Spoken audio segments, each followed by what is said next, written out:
திருச்செந்தூர் சுப்பிரமணிய சுவாமி கோவிலில் பிரம்மாண்டமாக நடைபெற்ற குடமுழக்கு விழா. வேத மந்திரங்கள் முழங்க கோபுர கலசங்களுக்கு புனித நீர் ஊற்றப்பட்டது.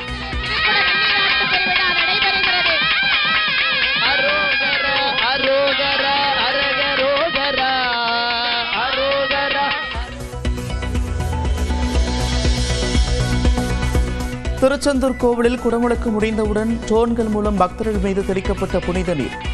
விண்ணை முட்டிய அரோகரா முழக்கம்.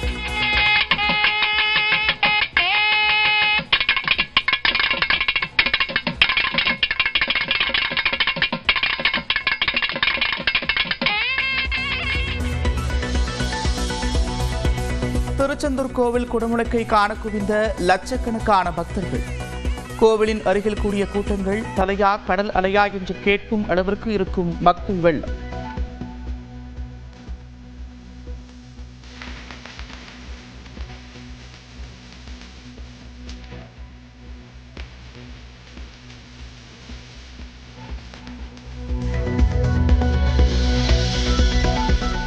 மின்னொளியில் இரவில் ஜொலித்த திருச்செந்தூர் சுப்பிரமணிய சுவாமி கோவில்.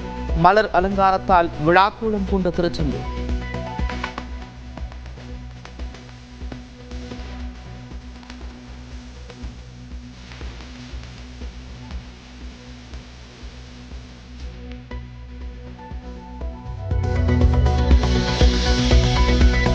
திருச்செந்தூர் கோவில் குடமுழக்கு முடிந்த நிலையில் சொந்த ஊர்களுக்கு திரும்பும் மக்கள். தற்காலிக பேருந்து நிலையங்களிலிருந்து இயக்கப்படும் சிறப்பு பேருந்துகள்.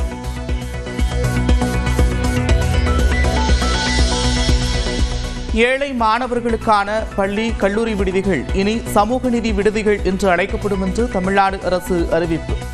எதிர்கால சமுதாயத்தை சமத்துவ சமுதாயமாக உருவாக்கிட சாதி சமய உணர்வுகளை களைய நடவடிக்கை.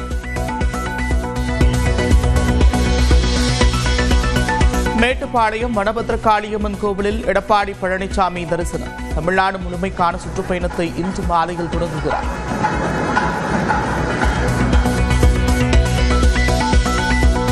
வங்கிக் கணக்கில் குறைந்தபட்ச இருப்பு இல்லாவிட்டால் அபராதம் விதிப்பதை கைவிடுவது குறித்து பொதுத்துறை வங்கிகள் பரிசீலனை. நிதி அமைச்சகமுடனான ஆலோசனைக்கடுத்து திட்டம். பொறியியல் படிப்பு மாணவர் சேர்க்கைக்கான கலந்தாய்வு இன்று தொடக்கம். அரசு பள்ளிகளில் படித்தவர்களுக்கான 7.5 விழுக்காடு இடஒதுக்கீட்டில் சிறப்பு பிரிவினருக்கு முதலில் கலந்தாய்வு.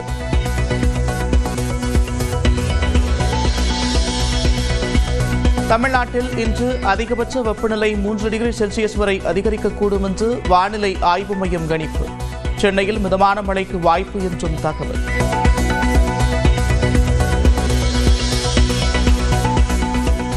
திருவனந்தபுரம் மாவட்டத்தில் காட்டாக்கடையில் குடியிருப்பு பகுதிக்குள் புகுந்த 18 அடி நீள ராஜநாகம். துணிச்சலாக பாம்பை பிடித்து காற்றுக்குள் விட்ட பெண் வன ஊழியர். ചേട്ടാ മറ്റേ ബാഗ് എടുത്തോളൂ. നനയാത്ത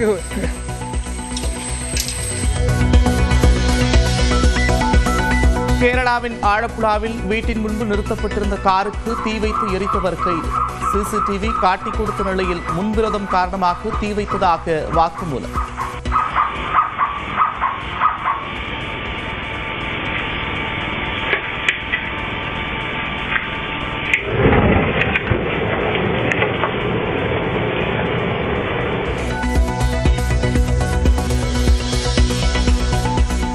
உதகை அருகே குடியிருப்பு பகுதியில் நாயை வேட்டையாட முயன்ற சிறுத்தை.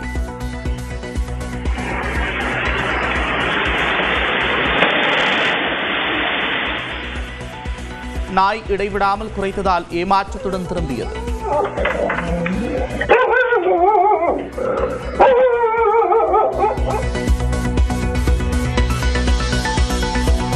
கோவை பிஎஸ்சி மருத்துவக் கல்லூரி விடுதி கழிப்பறையில் மாணவி சடலமாக மீட்பு. காவலர்கள் விசாரணை.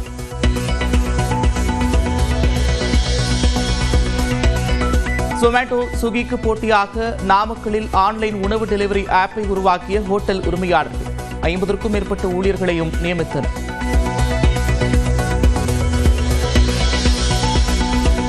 ஆளுநர் RN ரவி திருப்பதி ஏழுமலையான் கோவிலில் சுவாமி தரிசனம்.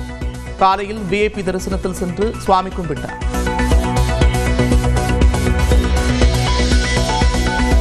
21ஆம் நூற்றாண்டின் பிரச்சனைகளை தீர்க்கும் வல்லமை ஐநா சபைகளுக்கு கிடையாது.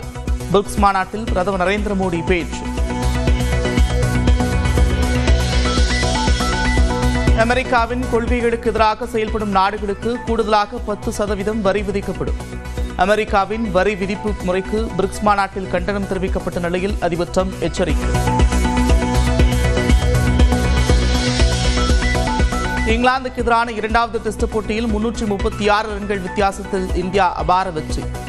வெளிநாடுகளில் நடக்கும் போட்டிகளில் அதிக ரன்கள் வித்தியாசத்தில் வெற்றியை பதிவு செய்து சாதித்த இளம்படை.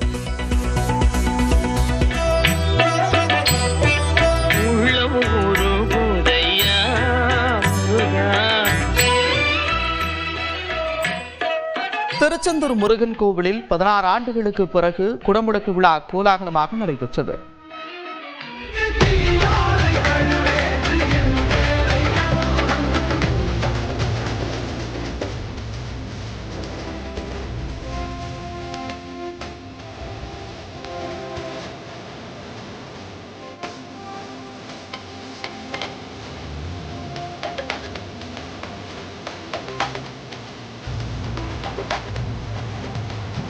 திருச்செந்தூரின் கடலோரத்தில் அலைமோதிய பக்தர்களுக்கு மத்தியில் விமர்சையாக நடந்தது முருகனுக்கான திருக்குட நன்னீராட்டு பெருவிழா.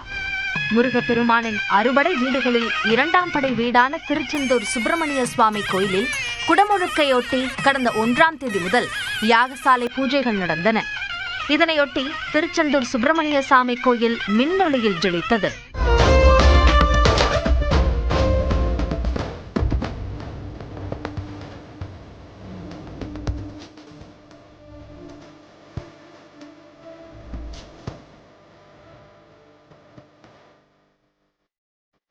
இன்று அதிகாலை 4 மணிக்கு 12ஆம் கால யாகசாலை பூஜைகள் நடைபெற்றன. அதன் பின்னர் யாகசாலையில் இருந்து தீர்த்த கலசங்கள் கோயில் கோபுரத்திற்கு எடுத்துச் செல்லப்பட்டன. நாதஸ்வர மேளங்கள் முழங்க அமைச்சர் சேகர்பாபு முன்னிலையில் சிவாச்சாரியார்கள் தீர்த்த கலசங்களுடன் அழைத்துச் செல்லப்பட்டனர்.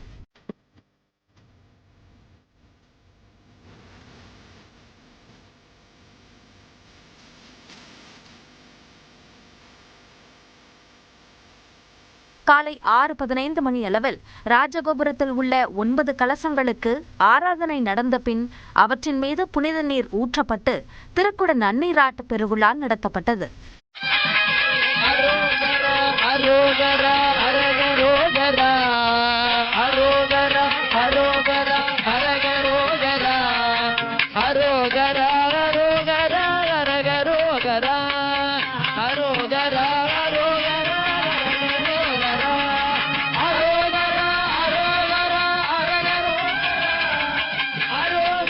சமஸ்கிருதம் மற்றும் தமிழில் வேத மந்திரங்கள் ஓதப்பட்டன.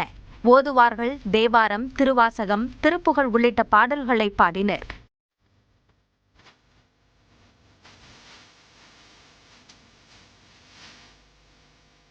அதே நேரத்தில் கோயில் கருவறைக்கு மேல் இருந்த கோபுரத்தில் உள்ள மூலவர் சுப்பிரமணியர் மட்டுமின்றி சண்முகர், வள்ளி, தெய்வானை, பெருமாள், நடராஜருக்கான கோபுரங்களில் உள்ள கலசங்களுக்கும் அனைத்து பரிவார மூர்த்திகளுக்கும் குடமுழுக்கு நடத்தப்பட்டது.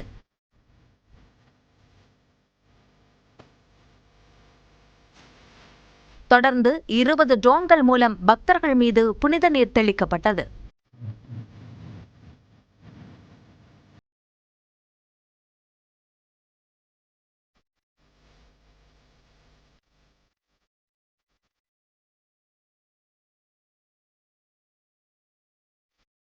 குடமுழுக்கு விழாவை காண 10 லட்சத்திற்கும் மேற்பட்ட பக்தர்கள் குவிந்ததால் கடற்கரை முழுவதும் மனித தலைகளாக காட்சியளித்தன.